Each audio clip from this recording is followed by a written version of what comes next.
এখনো শোয়নি, ফল খাচ্ছে মাঝরাতে। তুমি দেখেছো একটা জিনিস, ওই শালিনী কত দামি দামি গয়নাগাটি পরে আমাদেরকে দেখাচ্ছিল। শুধু গয়না পরলেই মানুষকে সুন্দর দেখায় না, মানুষের ব্যবহার, মানুষের চিন্তা সব সুন্দর হতে হয়। বাদ দাও এসব, যাই বলো না কেন, পার্টিতে আজকে মজাই হয়েছে। যাই বলো, মাসে যদি একটা করে এই ধরনের পার্টি পেয়ে যাই না, ব্যাস বেঁচে থাকার একটা মজাই পাওয়া যায়। আরে বাবা, অফিস থেকেও তো ছুটি পেতে হবে না? কি তুমি না সারা জীবন ধরে ওই টাইমের কান্নাই কাঁদতে থাকো, সব সময় খালি টাইম টাইম টাইম। যখনই দেখি তখনই এই এরিয়ার কারেন্ট থাকে না। এটা নতুন কি কথা? এটা তোর প্রত্যেক দিনের সমস্যা। মাও না দিন দিন কুড়ে হয়ে যাচ্ছে, ইনভার্টারটাও অন করেনি। আচ্ছা শোনো না, ইনভার্টারটাও না কাজ করছে না। তার মানে মা অন্ধকারে এতক্ষণ ধরে বসে রয়েছে। মা, মা, মা,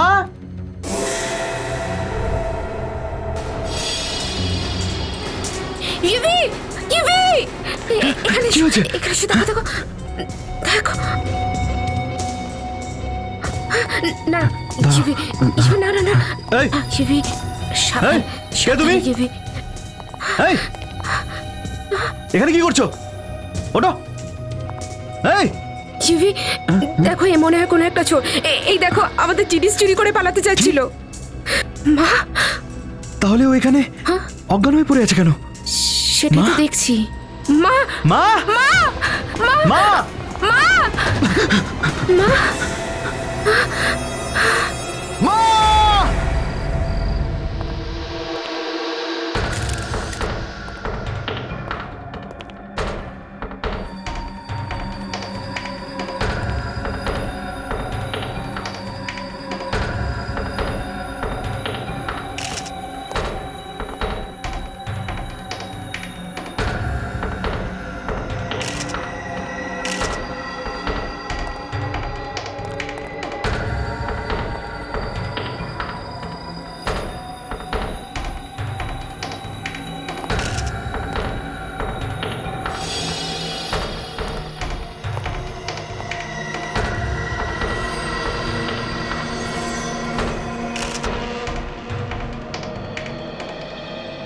হাতের আর পায়ের পাতা আর এই মাথার খুলি, ব্যাস এটুকুই বেঁচে আছে।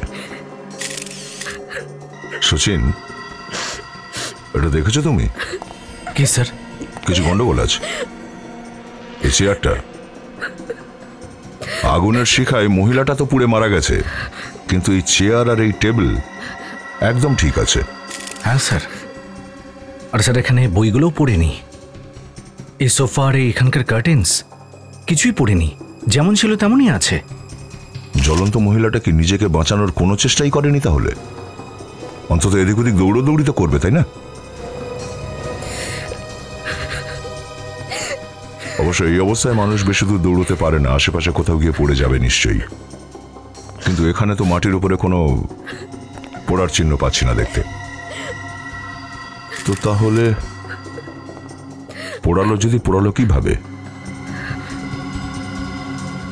এর মুখে আরো জল ছেটাও, জাগাও একে। এই একটু জল নিয়ে আসুন না।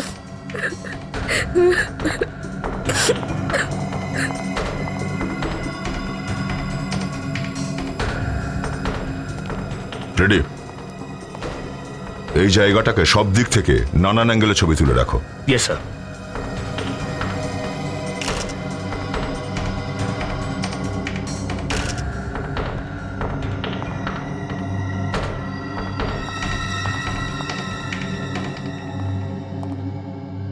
আপনারা কোথায় ছিলেন যখন এই ঘটনাটা ঘটলো? স্যার আমরা পার্টিতে বাইরে গেছিলাম, তারপর যখন আমরা ফিরলাম এই চোর এখানে অজ্ঞান হয়ে পড়ে রয়েছে স্যার। আর আশেপাশে কোনো ক্যান পড়েছিল কি কেরোসিনের? না স্যার, আশেপাশে কোনো ক্যান ছিল না। আজকাল কাউকেই একা বাড়িতে ছেড়ে যাওয়াটা মোটেই সুবিধের নয়। একের পর এক খুন হয়ে যাচ্ছে, আর এই লোকটা তো মেরে পুড়িয়েও দিয়েছে।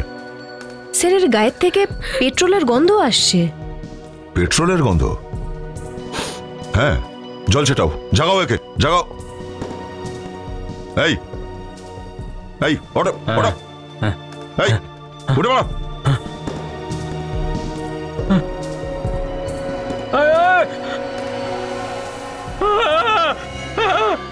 এই স্যার এ তো আবার অজ্ঞান হয়ে গেল।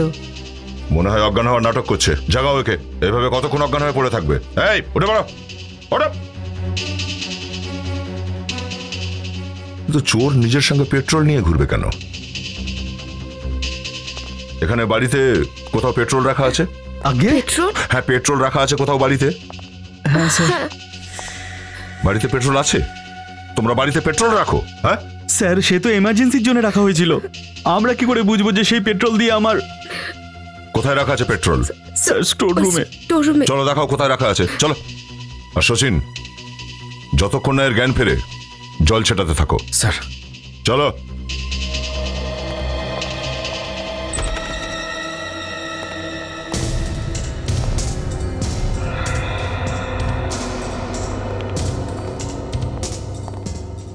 স্যার, ওই যে পেট্রোলের জারটা।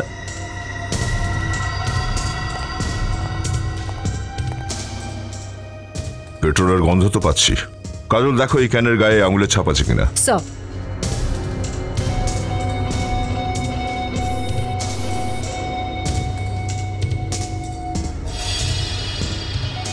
এই এই জানলাটা এরকম খোলাই থাকে নাকি? না স্যার, এই জানলাটা তো সবসময় বন্ধ থাকে।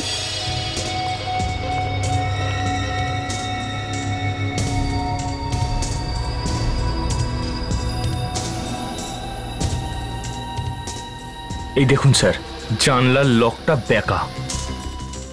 আর এই দেখুন খোঁচাখুচি করার চিহ্ন। চোর এখান থেকে কোনো ধারালো অস্ত্র দিয়ে জানলার লকটাকে বেঁকিয়ে জানলাটাকে খুলেছিল। আর এই দেখো, জুতোর দাগও আছে এখানে।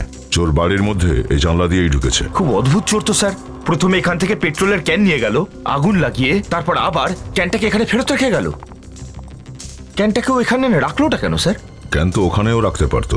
এত সময় পেল কি করে ও? আগুন লাগিয়ে এখানে দৌড়ে এসছে আর তারপর জানলা দিয়ে পালিয়ে গেল। হয় এই চোরটা পাগল আছে, আর নয়তো একদম বোকা। এই চোরটাকেই জিজ্ঞেস করতে হবে।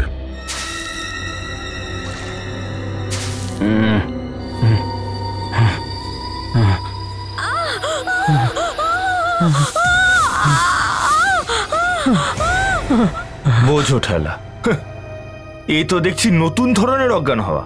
বারবার চোখ খুলছে, আবার অজ্ঞান হয়ে যাচ্ছে।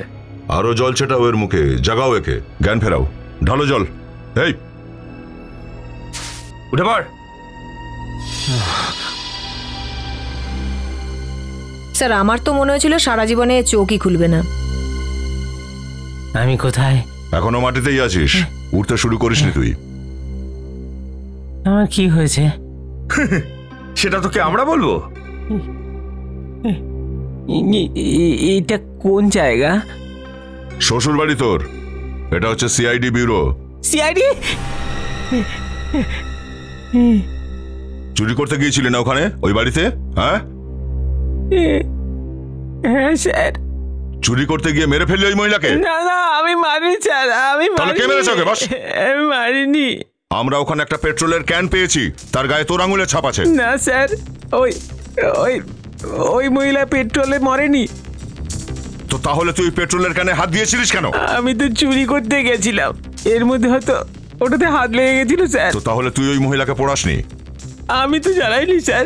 হ্যাঁ হ্যাঁ, কিন্তু আমি ওকে পুড়তে দেখেছি স্যার।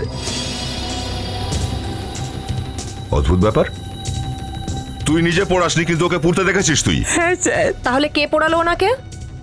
আর কে ছিল ওখানে? এটা তো আমি বলতে পারবো না স্যার, কিন্তু কিন্তু বেডরুম, হ্যাঁ বেডরুমে আসল মাল থাকবে। বেডরুমটা কোথায় খুঁজে দেখি।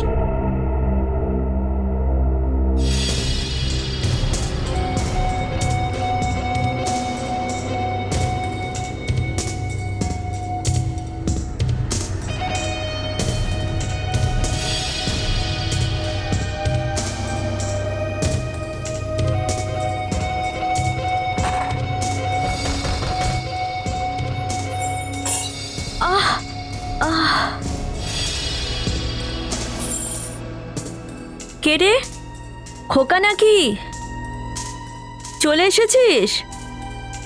সাবধানে আসিস, অন্ধকার, সন্ধে থেকে কারেন্ট চলে গেছে। আমাকে এখানে কেউ দেখে ফেলার আগে আমাকে কেটে পড়তে হবে।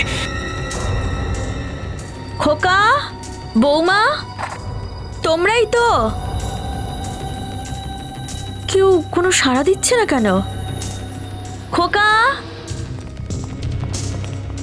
আবার এটা হয়নি তো যে আমি বাড়িতে একা আছি এটা জেনে কোনো চোর ঢুকে পড়েছে? আমি আমি এক্ষুনি দেখছি।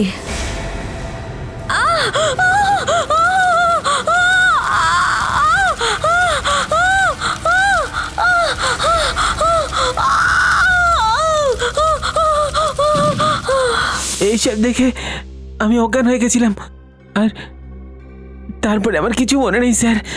গল্প শোনাস না, সত্যি কথা বল। আমি তো সাধারণ একজন চোর স্যার। আমি ওখানে চুরি করতে গেছিলাম। আমি কেন কাউকে পুড়িয়ে মারবো বলুন? এমনিতে তো ওখানে কিছু পেলাম না, অকারণে শুধু শুধু ফেসে গেলাম। যখন ওই মহিলাটা পুড়ছিল তখন এদিক ওদিক পালাবার চেষ্টা করেনি আদৌ? ও তো পালানোর সুযোগই পাইনি। 2-3 মিনিটের মধ্যেই ও পুড়ে ছাই হয়ে গেল। না, মোমবাতির আগুনে ওই মহিলা এভাবে পুড়তে পারে না। রহস্যটা অন্য কোথাও।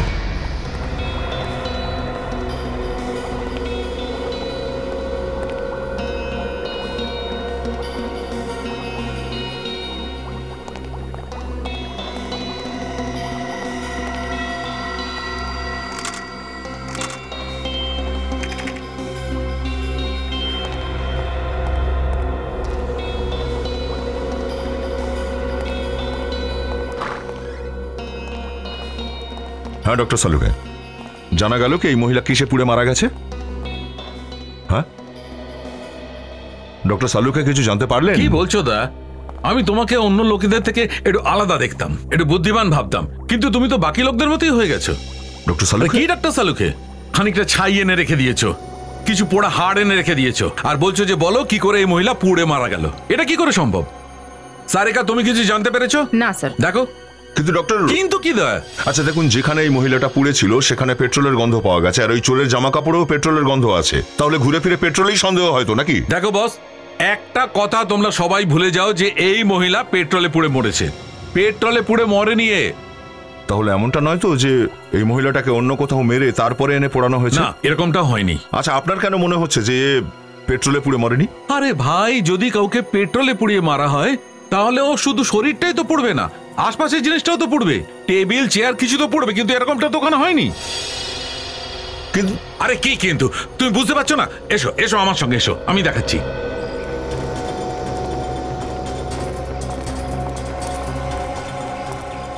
বস, ধরে নাও যে মহিলা এখানে বসেছিল এই চেয়ারে, যখন ওরা পেট্রোল বা কেরোসিন এরকম করে জিনিসের ওপর ঢাললো, যেমন তোমরা ভাবছো।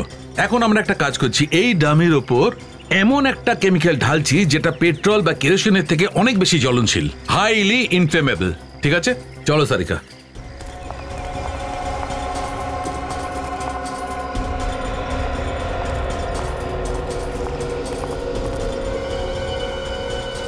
সারিকা, একটু খেয়াল রাখবে একটুও কেমিক্যাল এই চেয়ারে বা আশপাশে না পড়ে। স্যার।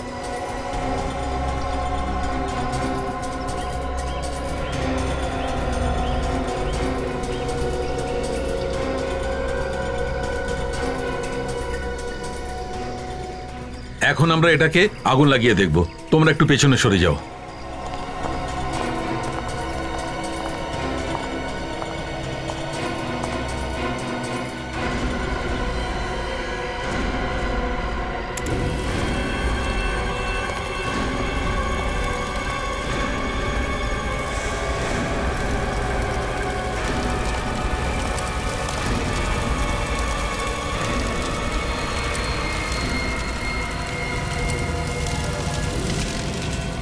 এ দেখো দয়া, এই টেবিল আর চেয়ারটাও পড়ে গেছে, কিন্তু তুমি বলেছিলে ওখানে চেয়ার টেবিল পড়েনি, রাইট? এরকমটা হতেই পারে না বস।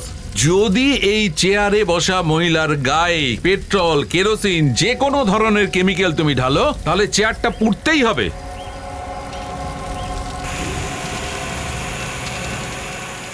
কিন্তু স্যার, ওখানে তো টেবিল আর চেয়ার একদম ঠিকঠাক ভাবেই ছিল স্যার। সেটাই তো। তাহলে ওই মহিলা পুড়লো কি করে স্যার? একটা ভাবে হতে পারে, কি? যদি 15,000 ভোল্টের ইলেকট্রিক কারেন্ট যদি কারুকে দেওয়া হয় তাহলে শরীর এইভাবে পুড়তে পারে। কিন্তু বাড়িতে 15,000 ভোল্টের কারেন্ট থাকবে কি করে? এমনি তো হয় না বস, এর জন্য কোনো বড় সাইজের জেনারেটর দরকার। হ্যাঁ, কিন্তু ওই বাড়িতে ইনভার্টার ছাড়া আর তো কিছু ছিল না।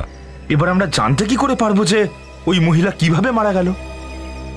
ফ্রেডি, খুন তো হয়েছেই, আর খুনি তো কেউ না কেউ হবেই। এক কাজ করো, শোভাদেবীর ছেলে আর বৌমাকে ব্যুরোতে নিয়ে এসো, ওদের একটু ইনভেস্টিগেট করা দরকার। স্যার, এটা কিন্তু ভুল। যদি আপনাদের মতন সিআইডি অফিসাররাও চোরের কথা বিশ্বাস করে থাকেন, তাহলে পাবলিকের কি হবে?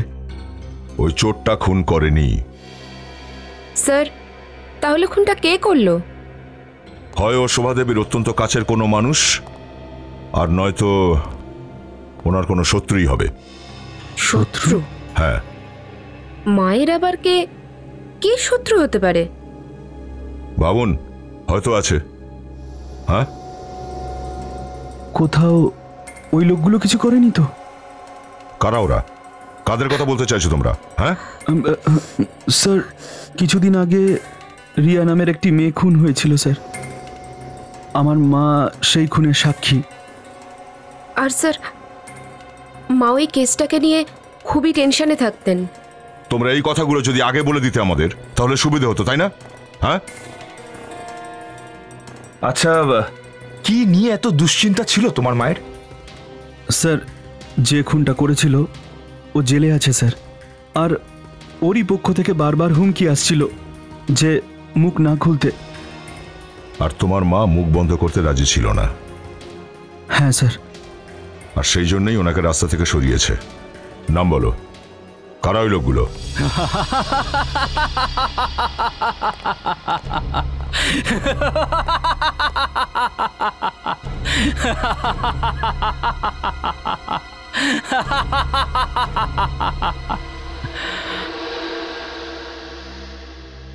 তুমি কি মনে করো এই চেকটায় সই করে আমি তোমাকে দিয়ে দেব? কখনো না। সই তো তোমায় করতেই হবে। এই কোম্পানিটা আমার বোনের, আর এই কোম্পানির সব ধার মিটিয়ে আমি একে নিলাম থেকে রক্ষা করতে চাই।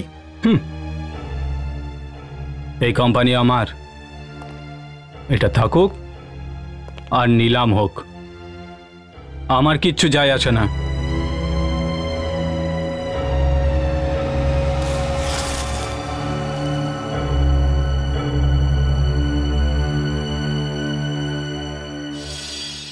আমি তোমাকে ছাড়বো না।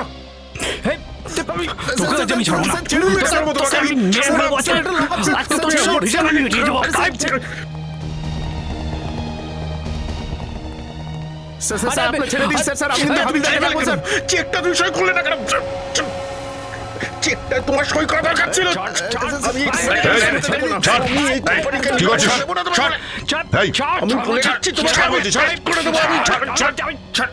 এটা জেল, কুস্তি রাখলা নয়। এখানে ঝগড়া করছিস? হ্যাঁ, কেন করছিস এসব? স্যার, ও আমার বোনকে খুন করেছে স্যার। তো প্রতিশোধ নিতে তুই এখানে এসেছিস, জেলের মধ্যে? স্যার, আমি ওকে মারতে আসিনি স্যার, আমি তো এই চেকটাই সই করাতে এসেছিলাম। এর সিগনেচার ওই চেকে কেন করাতে চাস? আমার বোনের কোম্পানিটা ধারে ডুবে আছে স্যার, কোম্পানিটা নিলাম হয়ে যাবে স্যার। এই লোকটা আমার বোনকে বিয়ে করে কোম্পানির সব ব্যাংক অ্যাকাউন্ট নিজের নামে করে নিয়েছে স্যার, আর তারপরে আমার বোনকে খুন করে দিয়েছে স্যার। মিথ্যে বলছে, মিথ্যে বলছে। আমি কারোর খুন করিনি। তাহলে খুন কে করেছে? জিজ্ঞেস করুন ওকে, জিজ্ঞেস করুন ওকে। আমার বউকে খুন করে এখন আমার কোম্পানির সম্পত্তি হাতাতে চায়। মিথ্যে কথা বলছে স্যার, মিথ্যে কথা বলছে। ও এক নম্বরের মিথ্যেবাদী লোক স্যার। প্রথমে আমার বোনকে খুন করেছে, আর তারপরে দুজন সাক্ষীর মধ্যে একজনকে মেরে ফেলেছে। আর স্যার, এবার দ্বিতীয় সাক্ষীকেও বাঁচিয়ে রাখবে না স্যার। এই দ্বিতীয় সাক্ষীটাকে? স্যার, এই দ্বিতীয় সাক্ষী হলো কেশু। চলো, এদেরকে নিয়ে যাও এখান থেকে। চলো, বাইরে যাও প্লিজ।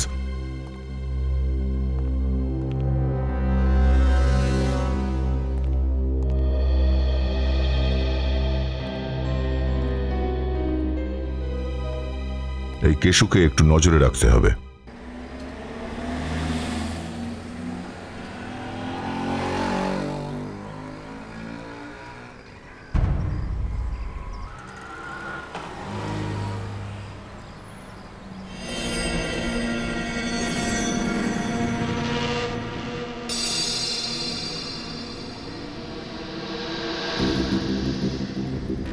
কেশু বাইরে এলো কেন? স্যার ও অফিস যাচ্ছে না তো। দেখে তো তেমন মনে হচ্ছে না, বেশ ঘাবড়ে আছে মনে হচ্ছে। হ্যাঁ স্যার।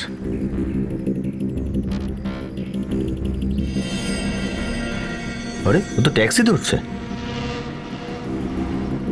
যাচ্ছে কোথায়? সচিন পিছু নাও। Yes sir.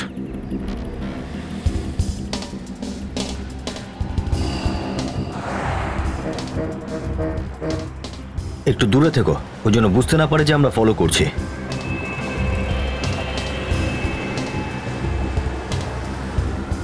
কিন্তু যেন চোখের বাইরে না যায়, যে কোনো মুহূর্তে খুনি হামলা করতে পারে।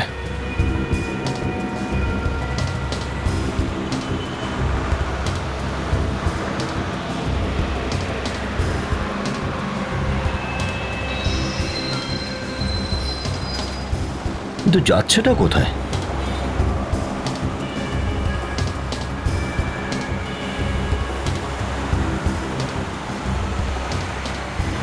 এর অফিস তো ওইদিকে, এদিকে কোথায় যাচ্ছে?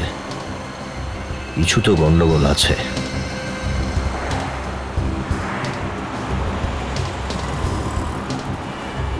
একটু দাঁড়াচ্ছে। দাঁড়াও দাঁড়াও সচিন, দাঁড়াও, একটু আগে দাঁড়াও।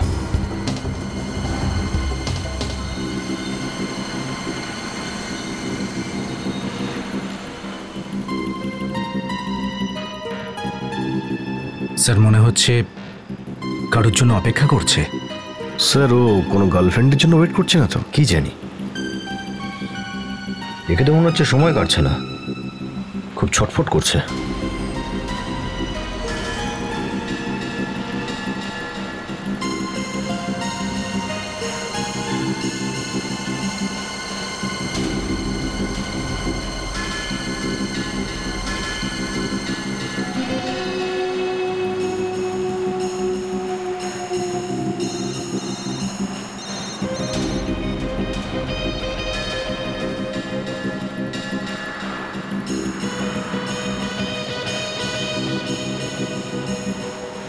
ও এর জন্য অপেক্ষা করছিল।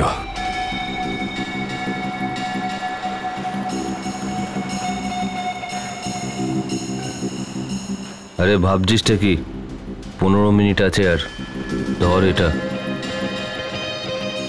কিছু একটা হাতে দিল মনে হচ্ছে।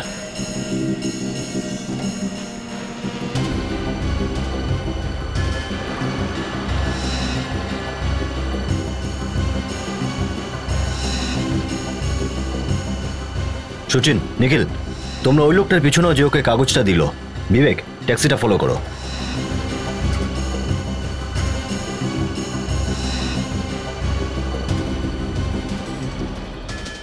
যাচ্ছেটা কোথায় বুঝতেই পারছি না, চলেই যাচ্ছে।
স্যার পালিয়ে গেছে। সিআরডি থেকে পালিয়ে যাবে কোথায়? এক কাজ করো নিখিল, তুমি ওদিকটা দেখো, আমি এদিকে দেখছি। আচ্ছা তাড়াতাড়ি। এই জায়গাটা তো হাইওয়ের বাইরে, এদিকে কোথায় যাচ্ছে? ফলো করো, ফলো করো।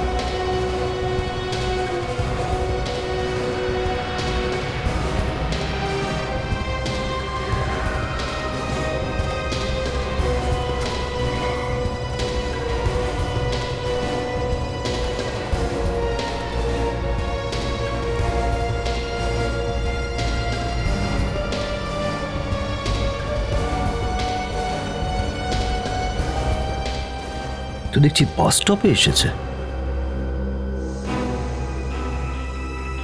ও শহর থেকে পালাচ্ছে কেন? হ্যাঁ, এটা কেন করতে চাইছো?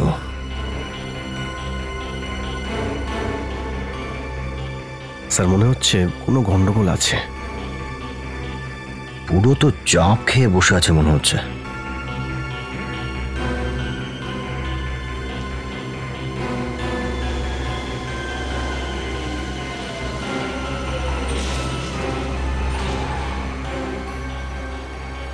সবাইকে বসিয়ে দাও ভেতরে, আমি আসছি 2 মিনিটে। ঠিক আছে, চলে এসো সবাই। ওয়ানগার্ড যারা যাবে তারা চলে এসো, চলে এসো। ওয়ানগার্ড যাবে। এ তো ওয়াঙ্গার যাচ্ছে। 8 নম্বর চলো। 2 জনে আছি। আচ্ছা চলুন ম্যাডাম 6 নম্বরে। আরে জিনিসপত্রগুলো পেছনে রাখতে হবে তো রে বাবা। চলো গিয়ে দেখি ওয়াঙ্গার কি করতে যাচ্ছে। আরে বাবা বাইরে বের করে রাখবি তো। আসো আসো, 20 নম্বর, 5টা সিট ছেড়ে পেছন দিকে, বাঁ দিকে। চলে এসো সবাই। এই পেছনের সিটে যান ম্যাডাম। এই যে ম্যাডাম যাচ্ছে ওনার পেছনের সিটে, 16 নম্বর। চলো দাদা। দাদা টিকিট? টিকিট তো নেই আমাদের, কেটে নিন। কোথায় যাবেন দাদা? ওই ওয়াঙ্গার যাব। সিট আছে না? সিট তো আছে দাদা, কিন্তু কজন আপনারা? আমরা 2 জন আছি, 2 জন। স্যার পেছনে কোণের দুখানা 26-27। কোনো একটা হলেই হবে, আপনি বলুন। চলুন দাদা বসুন, আমি টিকিট দিচ্ছি। চলুন দাদা, এই যে টিকিট। এই নিন টিকিট। চলুন দাদা, ওই পেছনের সিটটাতে গিয়ে বসুন।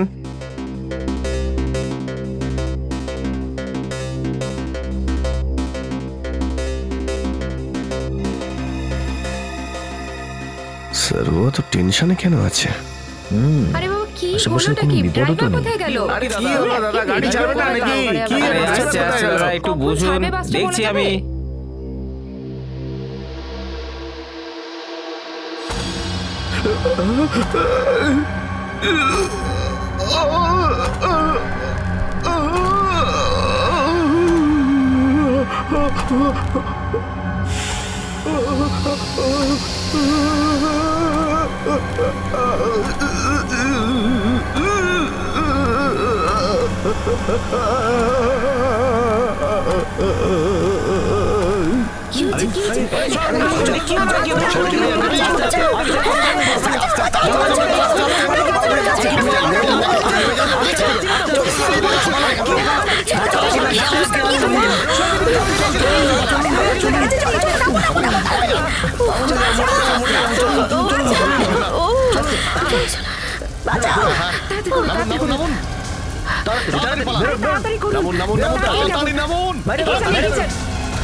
বড় শিয়ানা হয়ে গেছিস, হ্যাঁ? বড় শিয়ানা হয়ে গেছিস। স্যার স্যার স্যার স্যার ভুল হয়ে গেছে স্যার, আর করবো না স্যার, আর করবো না।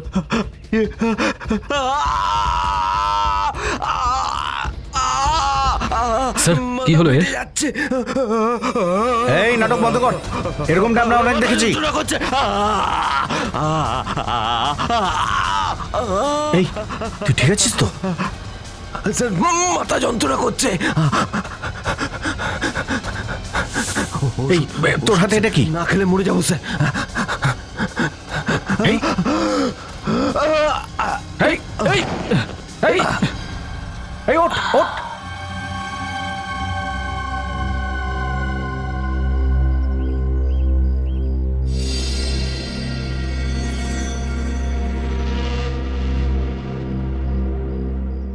নিখিল, এই লোকটা আমাদের চোখের সামনে মারা গেল।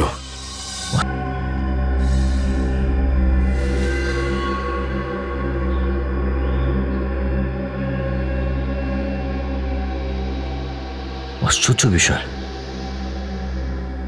একটা মানুষ ভিতর থেকে পড়লো কি করে? হ্যাঁ স্যার, এত তাড়াতাড়ি মরলো কি করে? সেটাই তো।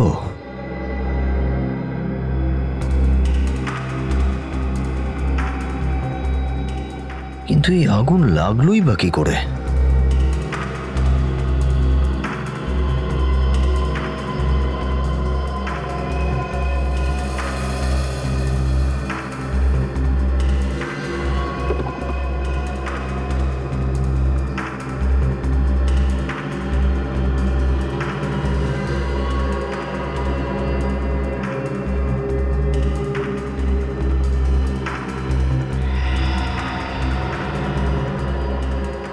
এটা কি?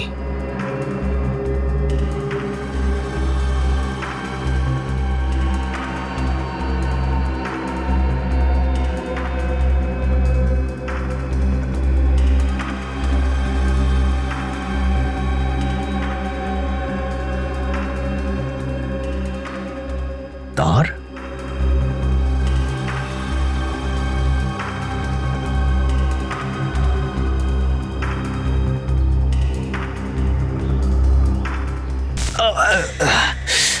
কি হলো স্যার? এক মিনিট।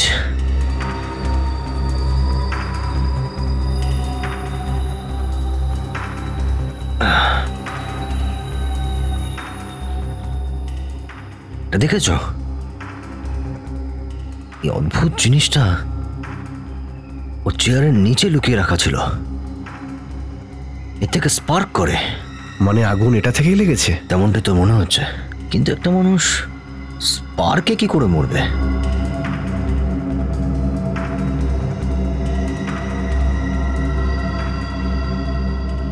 এই গ্যাজেটটা এখানে ওই সিটে কে লাগালো? এটা কি স্যার? আরে আমি তোমায় জিজ্ঞেস করছি আর তুমি আমায় জিজ্ঞেস করছো? তোমার বাসে তো লাগানো ছিল এটা। স্যার বাসে এত লোক ওঠে নামে, এখন কি করে বলবো স্যার এটা কে বাসে লাগিয়ে দিয়ে গেছে। আচ্ছা, এই বাসটা ওয়াঙ্গার থেকে আসে? হ্যাঁ স্যার। মনে করো ওই সিটে কে বসেছিল? মনে হচ্ছে একটা টুপিওয়ালা লোক বসেছিল স্যার। আচ্ছা, মুখটা দেখতে পেয়েছিলে? না স্যার, মুখটা তো দেখতে পাইনি। ওই লোকটা না সারাক্ষণ দেখলাম মাথা নিচু করেই বসেছিল।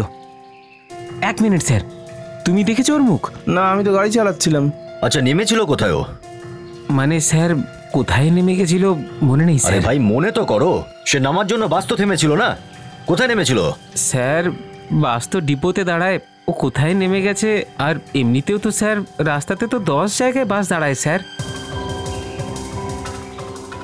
স্যার ওই ওপরে ক্যামেরা লাগানো আছে।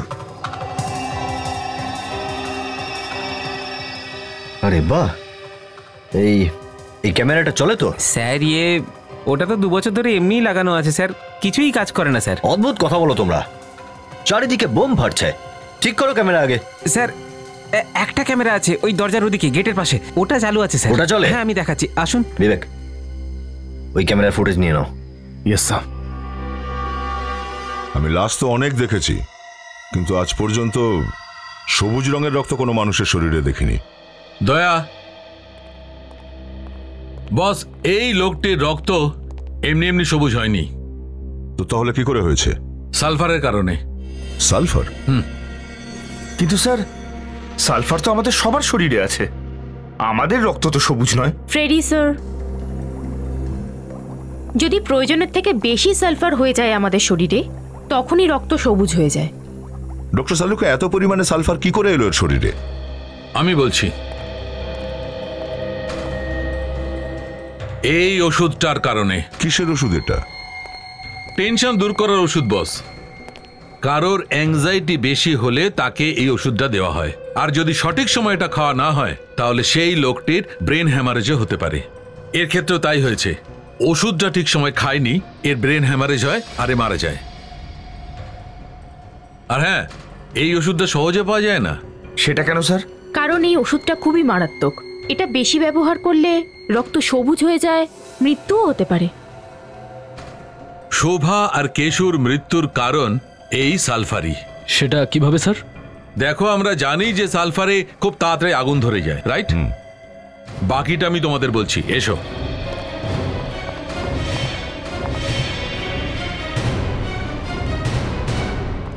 দেখো, আমি এই ডামিতে আগে থেকেই সালফার ভরে রেখেছি, আর এখানে ঠিক সেরকমই ইলেকট্রিক গ্যাজেট আর তার লাগানো হয়েছে, যেমন কেশু সিটে লাগানো হয়েছিল ওই বাসে। আর এরকমটা হয়েছে বস, যখন কেশু সিটেতে বসেছে তখন ওর এই হাতটা তারের ওপর লাগে আর তার থেকে আগুনের ফুলকি ওঠে, যেটা কেশুর শরীরে যে সালফার ভরা ছিল তাতে আগুন লেগে যায় আর কেশু ওখানেই পুড়ে মারা যায়। আমি তোমাকে করে দেখাচ্ছি, তোমরা একটু পেছনে সরে যাও।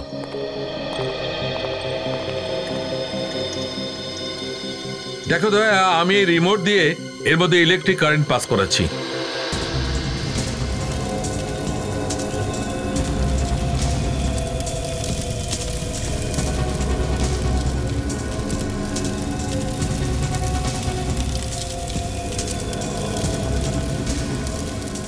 এ দেখো দয়া, পুরো শরীরটা পুড়ে গেছে কিন্তু এই চেয়ারটার কিছু হয়নি। তার মানে ওই লোকটাকে ওইভাবেই মারার প্ল্যান ছিল? একদম তাই। স্যার, খুনি কে হতে পারে যে খুন করার জন্য এতটা মাথা খাটিয়েছে? বুদ্ধি যেই লাগাক নিখিল, সে ওই বাসের মধ্যে নিশ্চয়ই গিয়েছিল এই গেজেটটা লাগানোর জন্য। বাসের ভেতরের যে সিসিটিভি ফুটেজ যেগুলো আমরা নিয়ে এসেছি তার থেকেই জানা যাবে যে এই খুনিটা কে।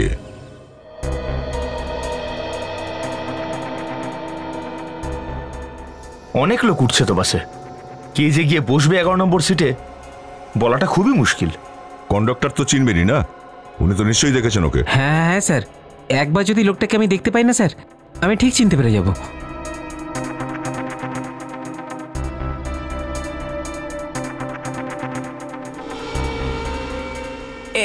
এক মিনিট স্যার, এক মিনিট স্যার, এইমাত্র যে লোকটা উঠলো না, ওর মুখটা আরেকবার দেখান আমাকে।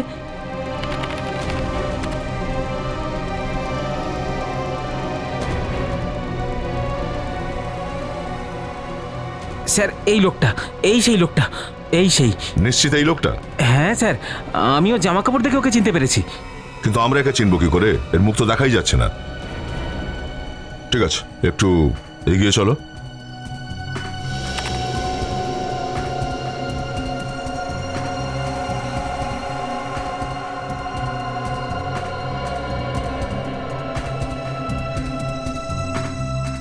আরে, এ তো নেমে গেল। শুধু জামা কাপড় দেখে কি করে বলা যাবে যে এই লোকটাকে? কন্ডাক্টর বাবু, অনেক ধন্যবাদ আপনাকে, আপনি যেতে পারেন। যদি দরকার পড়ে তাহলে ডেকে নেবো আবার। নমস্কার স্যার। এই লোকটাকে খোঁজার অন্য কোনো পদ্ধতি বের করতে হবে। আপনার মাথায় কিছু আসছে? ফ্রেডি, ওই লোকটার কাছে আমরা সালফারের ক্যাপসুল পেয়েছিলাম। শোভাদেবীর বাড়িতে গিয়ে খোঁজ করতে হবে যে শোভাদেবী ওই সালফারের ক্যাপসুল ব্যবহার করতেন কিনা, আর যদি ব্যবহার করতেনই তাহলে কে নিয়ে এসে দিত এই ক্যাপসুলগুলো। স্যার, এই হলো সব মায়ের ওষুধ।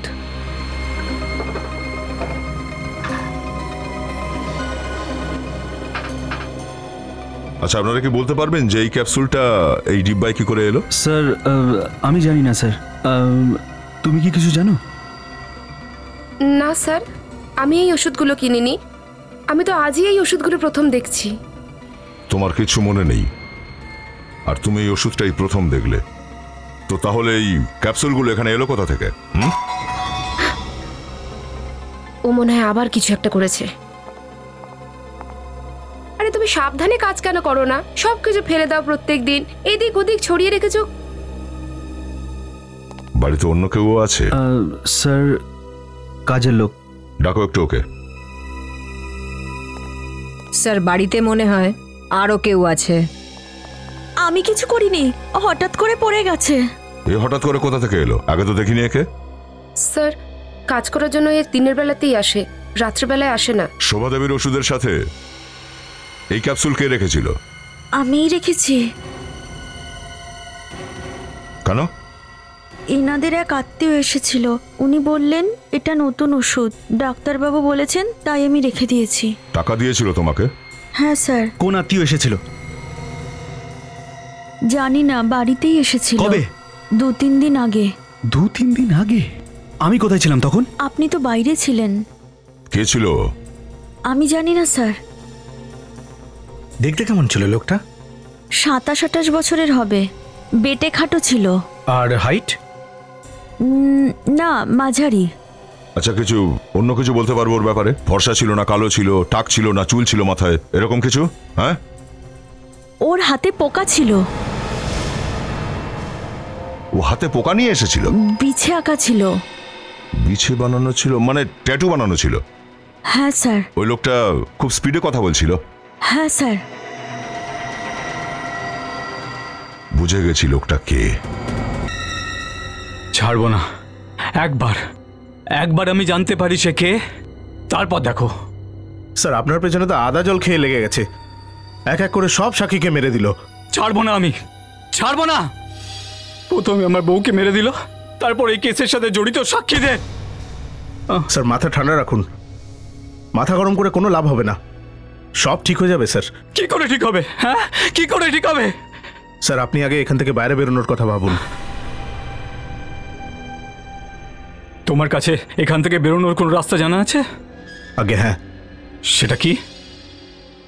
বাস আপনি একবার শুধু এই পেপারসগুলোতে সাইন করে দিন, বাকি কথা আমি বাইরে বেরোনোর সময় আপনাকে বলছি। কি লেখা আছে এতে? আপনি নিজেই পড়ে নিন। আমার মাথা ফেটে যাচ্ছে, আমার মাথা কাজ করছে না, প্লিজ তুমি বলো কি লেখা আছে। এগুলো আপনার জামিনের কাগজ।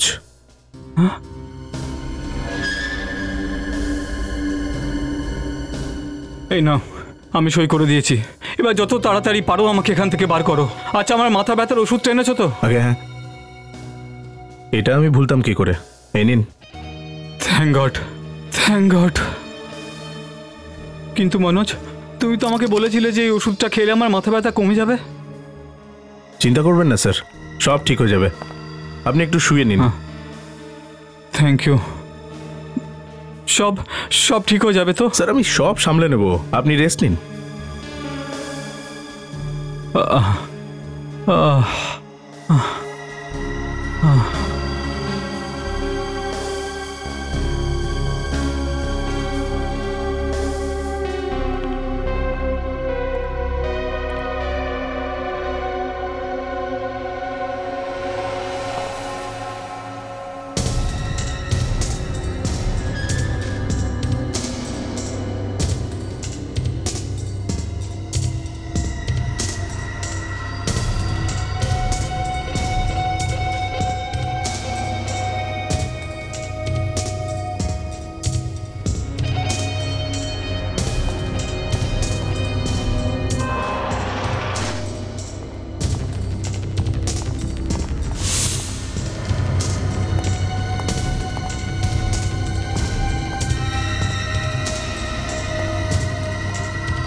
স্যার, স্যার, আপনারা এখানে কেন?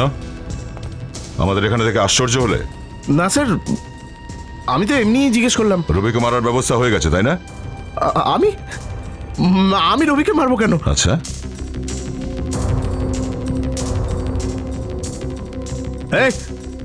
এগোবেন না একদম, আমার কাছে রিমোট আছে, একটা বোতাম টিপবো না, রবিও সবার মতো পুরো ছাই হয়ে যাবে। ও হো হো হো হো হো সাহেব, তাহলে আপনি যে মানুষদের ভেতরে ভেতরে পুড়িয়ে মেরে ফেলছেন। হ্যাঁ, আমি বললাম না এগোবেন না একদম।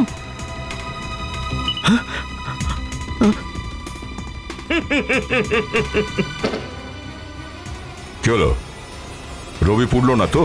হ্যাঁ, আমরা রবিকে আগে থেকেই সালফারের অ্যান্টিডোট দিতে শুরু করে দিয়েছিলাম।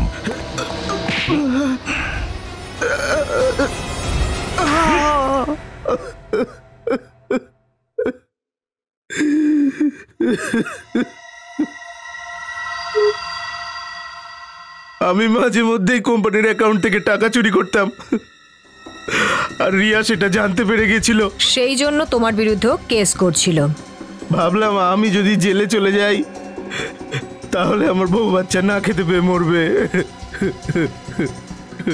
এই জন্য আমি রিয়াকে খুন করলাম। আর রবি যখন এই কেসে ফেসে গেল তুমি খুব আনন্দ পেলে, ভাবলে তুমি বেঁচে গেছো। তারপরে জানতে পারলে যে কোথা থেকে দুজন সাক্ষী এসে জুটেছে, তখন তুমি আবার ভয় পেয়ে গেলে।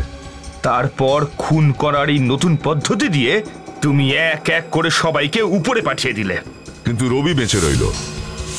আমরা জানতে পেরেছিলাম যে যে মানুষদেরকে মারছে সালফার দিয়ে তার হাতে একটা বিছের ট্যাটু আছে। তোমার এই গেজেটের ব্যাপারে আমরা আগে থেকেই বলে দিয়েছিলাম রবিকে, আর আমরাই ওকে বলেছিলাম যে তোমাকে যেন ফোন করে বলে তুমি এসে আমাকে জেল থেকে ছাড়িয়ে নাও। বুঝেছ? চারজন নির্দোষ লোকের প্রাণ নিয়েছো তুমি। এবারে জেলের মধ্যে ঢুকে পৌঁছবে, ফাঁসির অর্ডার যতদিন না আসে।